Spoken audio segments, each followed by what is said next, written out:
You see them everywhere, right? In your inbox, on social media, even at the doctor's office.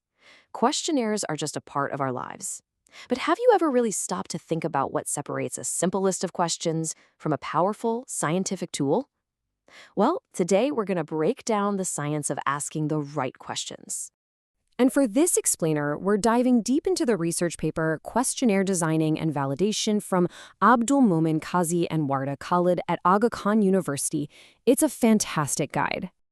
Okay, just take a look at this question. Seriously, imagine trying to answer that on the spot. You'd have to remember every single brand, the exact timings, all connected to a huge life event. It's just completely overwhelming. And it's a perfect example of a question that asks for way too much all at once. Yeah, if you felt your brain kind of short circuit just now, you are definitely not alone. That exact feeling is what leads to bad, inaccurate data, or even worse, people just giving up on the survey altogether. You see, making a good questionnaire is so much more than just jotting down some questions. Getting it right is absolutely crucial. All right, so here's our game plan. First, we'll get into why good questions matter so much. Then, we'll talk about the blueprint, what you need to do before you start. After that, we'll dive into the real art of crafting the perfect question, run it through a reality check, we call that validity, and finally, figure out the best ways to get your questionnaire out into the world. So first things first, let's completely reframe how we think about this. A questionnaire isn't just a list of things you're curious about. No, it's a precision instrument. At its very core, a good questionnaire is an incredibly efficient tool for collecting very specific data. The whole point is to measure things that are scientifically interesting. And, just like a microscope or a scale in a lab, it has to be designed and calibrated with extreme care if you want to get an accurate reading. Okay, so where do you even begin? Well, I'll tell you where you don't begin, with a blank document. Believe it or not, the most important work happens before you even write question number 1. It's all about the blueprint. This right here is the golden rule. Seriously, if experts have already built and tested a tool that measures what you need, use it. It saves you a ton of work, sure, but more importantly, it means your results can be compared directly with other research. That's a huge deal. Now, let's say you do need to build a new questionnaire from scratch. This is where we get to the heart of it all, the art and the science of wording. You've got to understand that how you ask something is just as important as what you're asking. You've basically got 2 flavors of questions. Open-ended ones let people answer in their own words, which is great for something with tons of possible answers, like asking someone's weight. But that creates more work for you later on. On the other hand, you've got closed-ended questions, which give people a set of choices. These are fantastic for quick analysis because the answers are basically pre-coded for you. And this is where things can go wrong so easily. Look at that question on the left.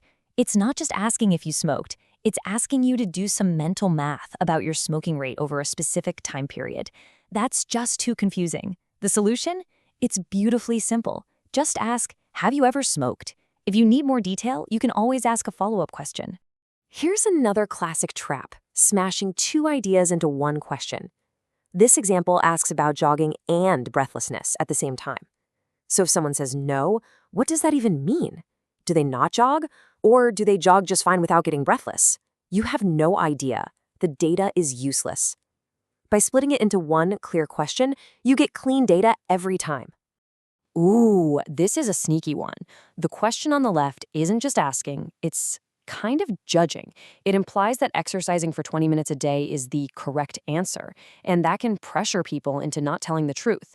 The neutral version on the right is way better. It just asks about regularity, which lets people give a much more honest answer. So what if you need your questionnaire to work in different languages? Well, you can't just run it through Google Translate. You have to make sure the meaning stays the same. And there's a really clever process for this called back translation. You translate it, then you have a totally new translator who's never seen the original translate it back. If the new version matches the original, you know your translation is solid. It's a great quality check. Okay, so you've done all this work. You've crafted your questions with so much care, but how do you actually know if they're going to work in the real world? This is where we have to talk about a super important concept called validity.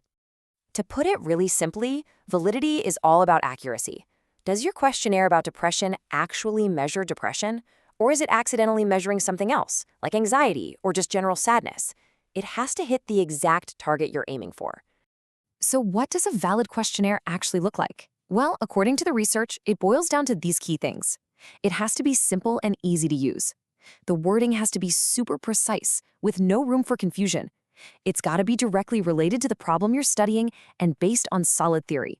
And, this is a big one, it needs to be sensitive enough to pick up on changes over time. We're in the home stretch. After all that careful design and validation, you have to actually get it to people. And how you choose to do that, the mode of administration, it matters a whole lot. Broadly speaking, you've got two main choices. You can have people fill it out themselves, like an online survey. That's cheaper, great for sensitive topics, and you can reach a huge audience. The downside, you'll probably get a lower response rate. The other option is to have an interviewer ask the questions, either in person or over the phone. This costs more, but you get way more responses, and you can clear up any confusion on the spot. So what's the big takeaway here? It really all comes down to this.